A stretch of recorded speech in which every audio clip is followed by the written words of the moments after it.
Olá, está no ar mais um Ver TV, um programa para quem gosta de televisão.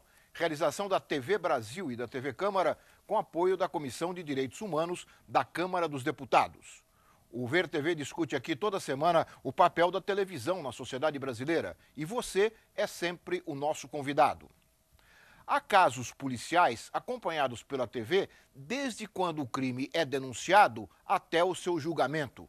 Transformam-se em espetáculos contínuos, onde não faltam detalhes escabrosos. No Ver TV de hoje, nós vamos discutir a relação entre a TV e a justiça, nem sempre muito tranquila. Para isso, nós convidamos Eduardo Ariente, advogado, professor de Deontologia e Legislação da Escola de Comunicações e Artes da USP. Marília Denardim Budó, jornalista, doutoranda em Direito e professora no Centro Universitário Franciscano de Santa Maria, no Rio Grande do Sul.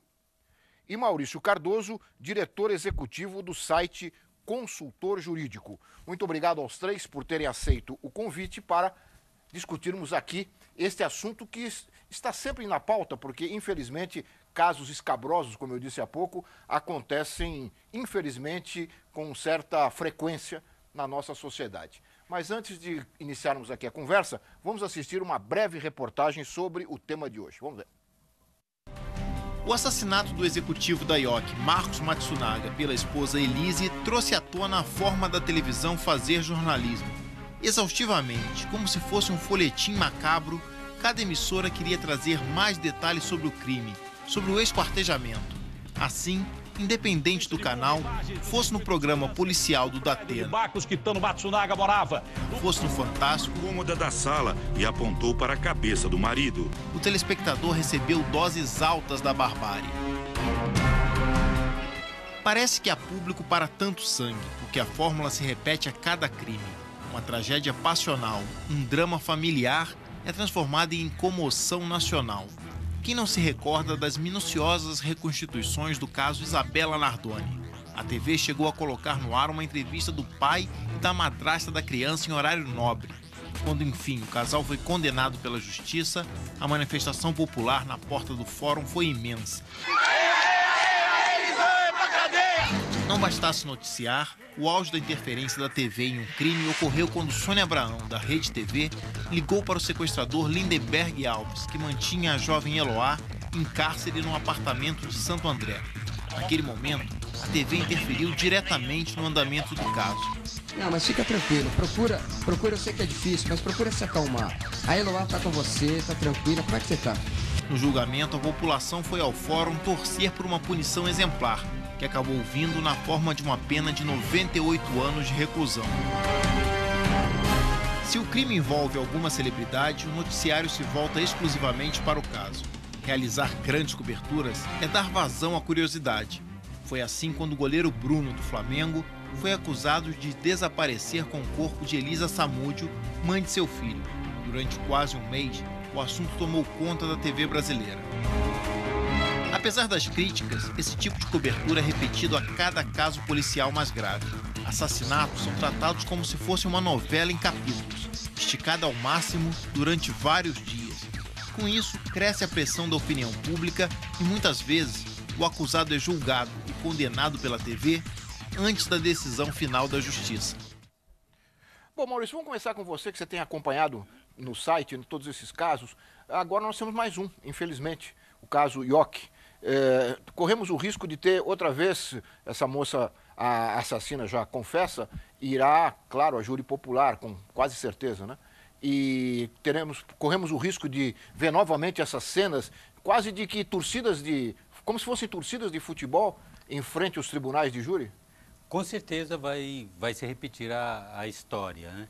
O que a gente tem de ver aí é porque a imprensa é compelida a cobrir casos escabrosos, casos policiais mais de mais impacto, né? Grande repercussão. O que a gente sempre procura ao fazer uma notícia, nós jornalistas, a primeira questão que a gente coloca é se a nossa notícia tem interesse público, né?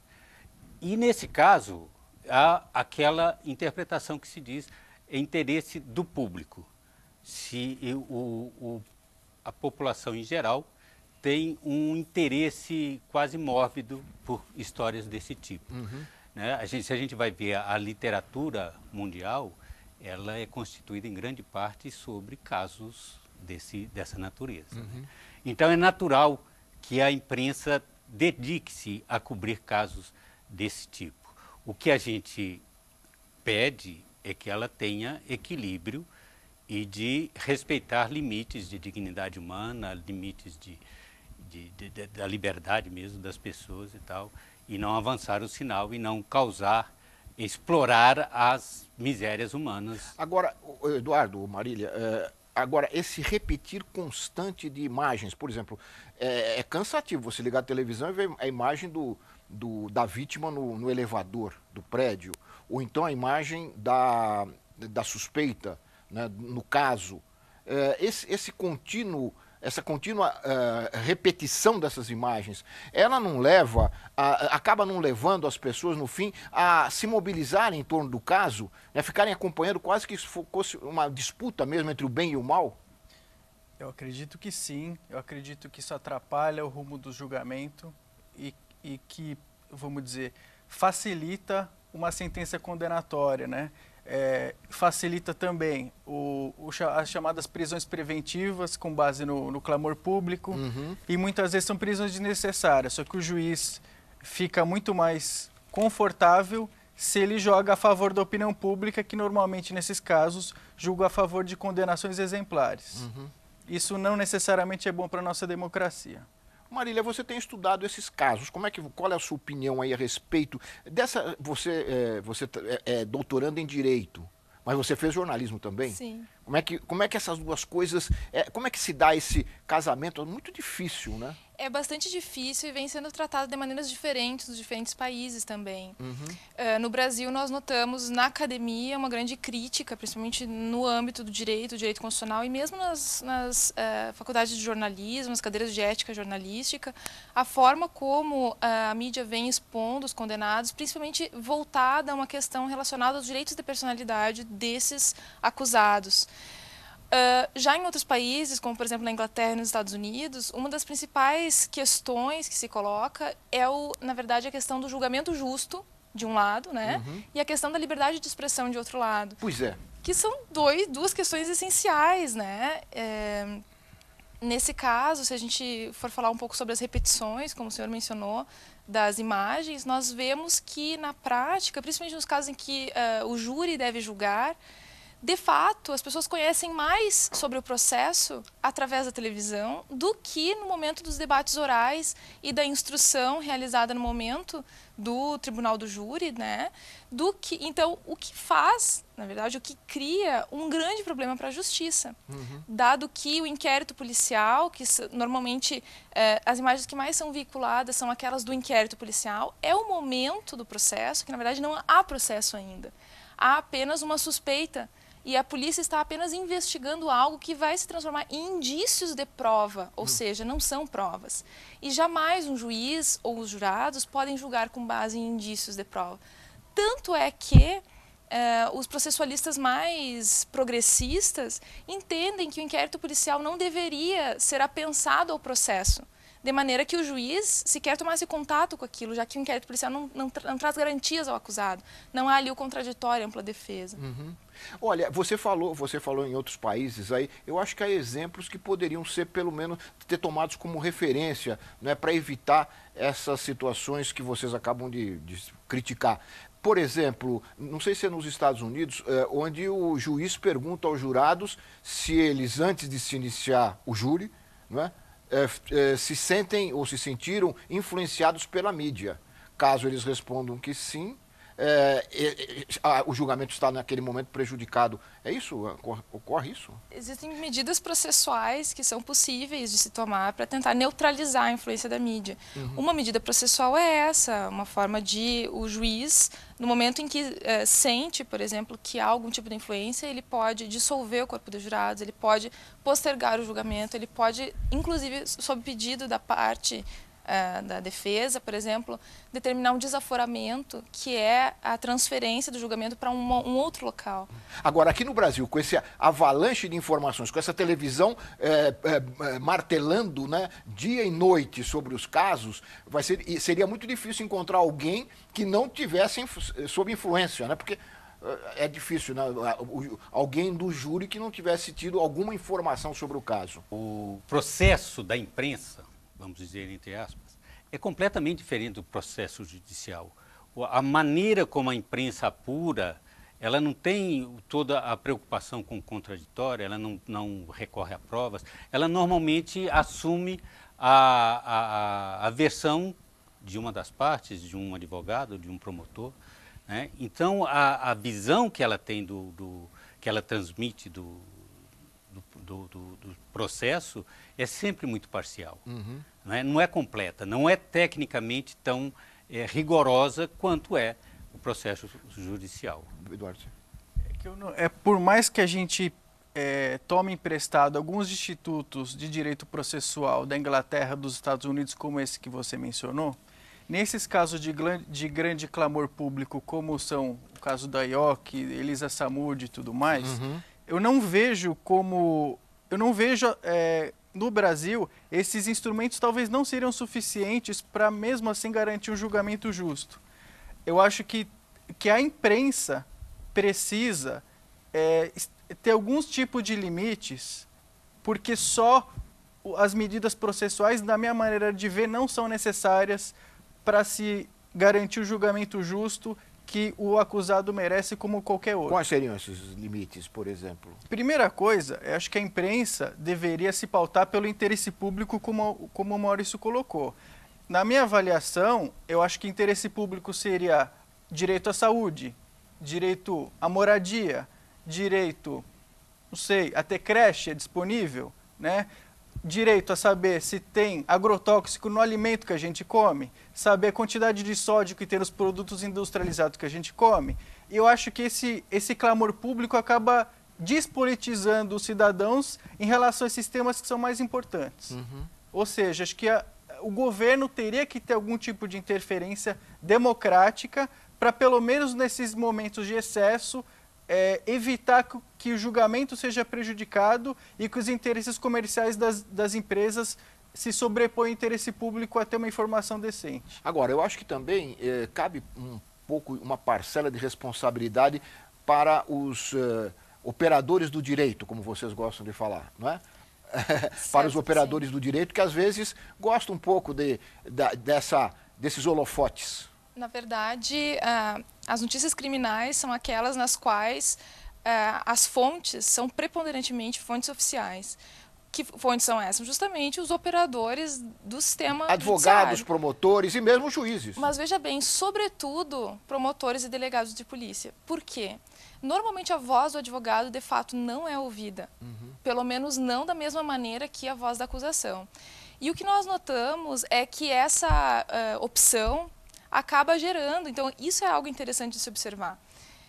Muitas vezes nós vemos os jornalistas se defendendo dessa acusação de que os meios de comunicação julgam, dizendo, por exemplo, mas o promotor de justiça disse que ela vai ser condenada, mas o delegado de polícia disse que vai pegar 300 anos de cadeia. Então, né, se resguarda na fonte, que é tradicional do profissionalismo do jornalismo, né, da profissão do jornalista, se assegurar das fontes para tentar garantir imparcialidade e credibilidade.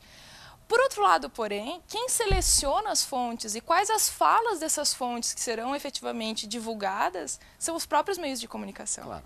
Então, é nessa seleção que se encontra o problema. Por que a voz do promotor de justiça, no caso Nardoni, está até hoje retumbando nos nossos ouvidos, enquanto que a voz dos advogados não aparece? E os advogados até, em alguns casos, correm riscos físicos, né? São linchados. Eles são ameaçados, não são ameaçados, não, são agredidos, né, Maurício? No caso do Nardoni, o Roberto Podival, que era o advogado dos Nardones, né, ele chegou a ser agredido fisicamente, né? No caso do Lindenberg também, a advogada dele também foi agredida mais de uma vez e sem contar a pressão toda que se faz contra, né? Quer dizer, isso gera interferência, né? Quer dizer, os jurados vão julgar já sob essa... esse tipo de informação, de contexto, né? Então, mas outro detalhe que eu queria chamar a atenção é que a imprensa interfere não só no... A gente viu agora há pouco o caso da Sônia Abrão, cujo programa interferiu diretamente no sequestro. Mas eu queria lembrar também que no caso da Isabela, se eu não estou enganado, alguns jornalistas foram convocados como testemunhas. Ou seja, eles dando testemunho próprio que vai influenciar também no julgamento. Ou seja, acho que nunca a interferência da imprensa foi tão grande como a gente está vendo nos dias de hoje. E voltando só, lembrando aí a questão do advogado, o caso talvez mais clamoroso seja o do Márcio Tomás Basto na CPI, quando o deputado questiona a atuação dele, como se o advogado fosse para defender a Madre Teresa de Calcutá. Não, o advogado sempre vai defender alguém que está acusado de crimes, né? E como se só a Madre Teresa de Calcutá tivesse direito à defesa. Exatamente. Né? Porque a grande questão que eu vejo nos meios de comunicação é a adoção de um sistema inquisitorial. A ideia de que se presume a culpa. Então, presume-se a culpa. Não há presunção de inocência. Não, de forma alguma. Então, se todos são presumidos culpados, então é claro que os advogados também são culpados. Quer dizer, por que tem direito à defesa uma pessoa que todo mundo já sabe que é um bandido? Quer dizer, uma ação da justiça mais firme seria, por exemplo, conter a mídia nessa relação com julgamentos ou não? Quer dizer, haveria a possibilidade da justiça estabelecer alguns limites para o acesso aos processos, ao julgamento, etc. Só permitir, como em alguns casos em outros países, que após o veredito final é que fosse noticiado. Seria essa uma das saídas ou não? Hoje a legislação já não me permite que eu diga que a Elise seja uma assassina. A legislação hoje não me permite. Enquanto não transitar em julgado, ela é acusada de assassinato. Mesmo sendo tendo confessado o crime. Inclusive, essa confissão foi realizada em sede de inquérito policial, então tentando retornar para essa discussão importante. A fala dela no inquérito policial pode não servir para nada no julgamento final, pelo menos em tese, dentro do nosso processo, da forma como ele é colocado. Por quê? Porque o inquérito policial é a fase em que não há contraditório, ampla defesa, e por isso todos aqueles indícios de prova que podem ser repetidos no processo devem obrigatoriamente ser repetidos, ou seja, ela será ouvida novamente pela justiça, e se ela negar, é aquela fala que vai valer, e não a do inquérito. Agora, que júri vai prestar atenção no que está no processo? Depois daquilo. Marília, vou ter que fazer um rápido intervalo, mas nós voltamos em seguida com o Ver TV, que conversa hoje sobre essa relação entre a justiça e a televisão. Nós voltamos já.